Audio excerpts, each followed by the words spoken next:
இரட்சகர் இயேசு கிறிஸ்துவின் நாமத்தில் உங்கள் அனைவருக்கும் என்னுடைய அன்பின் வாழ்த்துக்கள். திருமறை தியான நேரத்திற்கு உங்களை நான் அன்புடன் அழைக்கிறேன். இறை ஆளுகையை நிராகரித்தவர்களின் ஒரு நீண்ட பட்டியல் 1 சாமுவேலின் புத்தகத்திலே காணப்படுகிறதை நீங்கள் கவனிக்கலாம். பல்வேறு சூழ்நிலைகளிலே இறை மக்களின் நடுவில் நடந்த இந்த நிராகரிப்புகள் மிகவும் வேதனையானது. ஒரு விசுவாசி தன் வாழ்க்கையிலே கடவுளின் ஆளுகையை எல்லா விதங்களிலும் எல்லா இடங்களிலும் அவன் ஏற்க வேண்டும். அதுதான் அவனுடைய அர்ப்பணிப்பின் முழு அடையாளமாக இருக்க முடியும். ஆனால் 1 சாமுவேலின் புத்தகம் 8ஆம் அதிகாரத்திலே இறை மக்களாகிய இஸ்ரவேலர்கள் கடவுள் தங்களுக்கு அரசராய் இருப்பதை நிராகரித்து ஒரு மனிதன் தங்களை ஆள வேண்டும் என்று விரும்பினதை நாம் அந்த அதிகாரத்தில் படிக்கலாம். இதை குறித்த கடந்த தியானத்தை நீங்கள் கேட்பீர்களானால் அதை நீங்கள் புரிந்து கொள்ளலாம். கடந்த தியானத்திலேயே நான் உங்களுக்கு சொன்னேன், இஸ்ரவேல் மக்கள் இறை ஆளுகையை நிராகரிப்பதற்கான காரணங்கள் என்ன, ஏன் கடவுள் தங்கள் மேல் ராஜாவாய் இருப்பதை அவர்கள் விரும்பவில்லை, அவருடைய ஆளுகையை அவர்கள் ஏன் வெறுத்தார்கள், எந்த பாவங்கள் அவர்களை இப்படிப்பட்ட ஒரு படுகொலிக்கு வழிநடத்தியது என்பதை நாம் தியானிப்போம் என்று நான் கூறினேன். இன்றைக்கு அதற்கான முதல் காரணத்தை நாம் ஆராய்வோம். 1 சாமுவேலின் புத்தகம் 8ஆம் அதிகாரம் முதல் 5 வசனங்களை உங்களுடைய கவனத்திற்கு நீங்கள் எடுத்துக்கொள்ளுங்கள். அங்கே நாம் வாசிக்கிற காரியம் என்ன? சாமுவேல் வயதானதினாலே தன்னுடைய குமாரர்கள் 2 இஸ்ரவேலின் மேல் அவர் நியாயாதிபதிகளாக நியமித்து அவர் மேற்பார்வை செய்து வந்ததாக நீங்கள் அறியலாம். ஒருவர் பேர் யோவேல், இன்னொரு பேர் அபியா. இவர்களை குறித்து 1 சாமுவேல் 8ஆம் அதிகாரம் 2வது வசனத்திலே நீங்கள் படிக்கலாம். ஆனால் தங்கள் தகப்பனுக்கு எதிர்நிலையிலே இருந்த இந்த புதல்வர்கள் அருவருப்பான கர்த்தருக்கு விரோதமான ஒரு வாழ்க்கை முறையை அவர்கள் கையாண்டார்கள். நாம் என்ன வாசிக்கிறோம்? ஆனாலும் அவனுடைய குமாரர் அவன் வழிகளில் நடவாமல் பொருளாசைக்கு சாய்ந்து பரிதானம் வாங்கி நியாயத்தை புரட்டினார்கள். இதுதான் அவனுடைய குமாரர்களை குறித்து கிடைக்கிற சாட்சியாகும். எத்தனை வேதனைக்குரியது!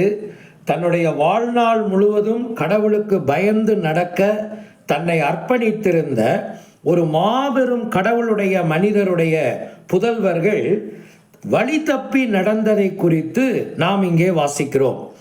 அவர்கள் என்ன பாவங்களை செய்தார்கள்?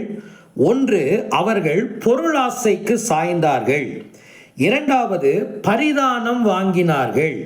3வது, நியாயத்தை புரட்டினார்கள்.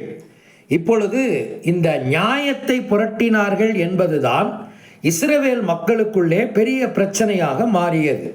இவர்கள் நியாயாதிபதிகளாக இருந்து கொண்டு தகுந்த நியாயத்தை இறை மக்களுக்கு செய்யாமல் அவர்கள் பரிதானம் வாங்கி கொண்டு லஞ்சம் வாங்கி கொண்டு நியாயத்தை புரட்டினார்கள். பரிதானம் வாங்குவதற்கான காரணம் என்ன? பொருளாசைக்கு சாய்ந்து. அப்படியானால் பொருளாசைக்கு சாய்ந்தவர்கள் பரிதானம் வாங்கினார்கள். பரிதானம் வாங்கினவர்கள் தங்களுடைய நியாயத்தை அவர்கள் நிலைநாட்டாமல் அதை புரட்டினார்கள். இறை மக்கள் பிந்தின நாட்களிலே கடவுளின் ஆளுகையை நிராகரிப்பதற்கு இந்த 2 மனிதர்களும் பிரதான காரணங்களாக அவர்கள் அமைந்தார்கள். நம்முடைய வாழ்க்கையிலும் இது பல நேரங்களில் நடக்கிறதல்லவா? கடவுளுடைய பிள்ளைகள் என்று நாம் சொல்லிக் கொள்ளுகிறோம். கிறிஸ்தவ குடும்பத்திலே நான் வந்தவன் என்று நம்மை சொல்லிக் கொள்ளுகிறோம். இன்னும் நம்முடைய பெற்றோர்களை குறித்தோ முன்னோர்களை குறித்தோ நல்ல பாரம்பரியங்களை நம்முடைய கரத்திலே நாம் வைத்து கொண்டு பேசிக்கொண்டிருக்கிறோம். இப்படிப்பட்ட குடும்பத்திலே நான் வந்தவன், என்னுடைய தகப்பனார் இப்படிப்பட்டவர், என்னுடைய தாயார் இப்படிப்பட்டவர்கள், இப்படியெல்லாம் நாம் சொல்லிக் கொள்ளுகிறோம். ஆனால் நம்முடைய வாழ்க்கையிலும் பிசாசு எந்த வழியாய் நுழைகிறான் என்றால் பொருளாசையின் வழியாகத்தான் அவன் நுழைகிறான் என்பதை நீங்கள் கவனிக்கலாம். இறை மக்களே, பொருளாசையை குறித்து வேதாகமம் சொல்லும்போது பொருளாசை எப்படிப்பட்டது என்பதை எபேசியர் நிருபம் 5ஆம் அதிகாரத்தில் பவுல் அப்போஸ்தலன் எபேசியருக்கு எழுதும்போது மிக தெளிவாக அவர் குறிப்பிடுகிற காரியத்தை நீங்கள் கவனிக்கலாம். இன்னும் பல வேத வசனங்கள் அதற்கு ஆதரவாக இருப்பதை நீங்கள் கவனிக்கலாம். எபேசியர் நிருபம் 5ஆம் அதிகாரத்திற்கு நம்முடைய கவனத்தை நாம் திருப்புவோமானால், அங்கே பவுல் அவர்களுக்கு எழுதும்போது அவர் குறிப்பிடுகிற ஒரு காரியம் என்ன தெரியுமா? 5வது வசனத்தில், விபச்சாரக்காரனாவது, அசுத்தனாவது, விக்கிரக ஆராதனைக்காரனாகிய பொருளாசைக்காரனாவது தேவனுடைய ராஜ்யமாகிய கிறிஸ்துவின் ராஜ்யத்திலே சுதந்திரம் அடைவதில்லை. பொருளாசை என்பது விக்கிரக ஆராதனைக்கு சமானமானது என்பதை பவுல் மிக தெளிவாக சொல்லுகிறார்.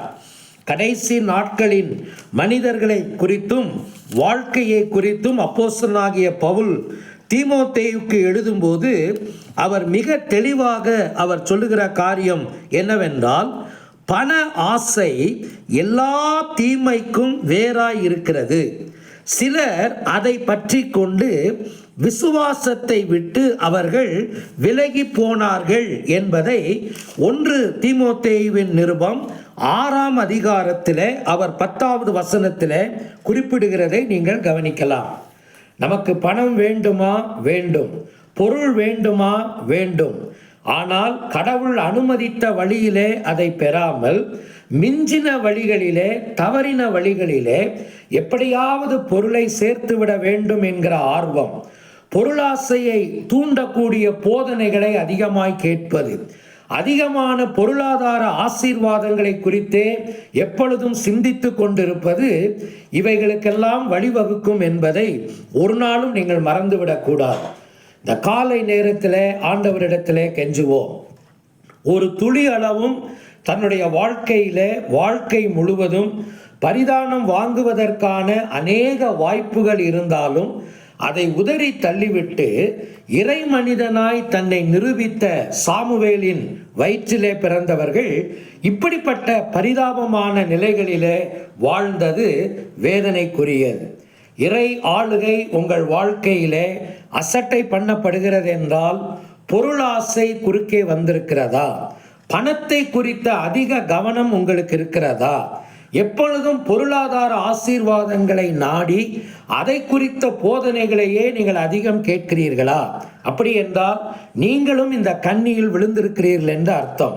நம்முடைய வாழ்வின் எல்லா தேவைகளுக்கும் எல்லா சூழ்நிலைகளுக்கும் கர்த்தரை சார்ந்திருப்பதும் அவர் நமக்கு அருளும் வழியிலே நம்முடைய பொருளாதாரங்களை நியாயமாய் பெற்றுக்கொள்வதும் நியாயமான போக்கிலே நம்முடைய வாழ்க்கையை வைத்துக் கொள்வதும் தான் கடவுள் நம்மிடத்தில் எதிர்பார்க்கிற விசுவாச வாழ்க்கையாகும்.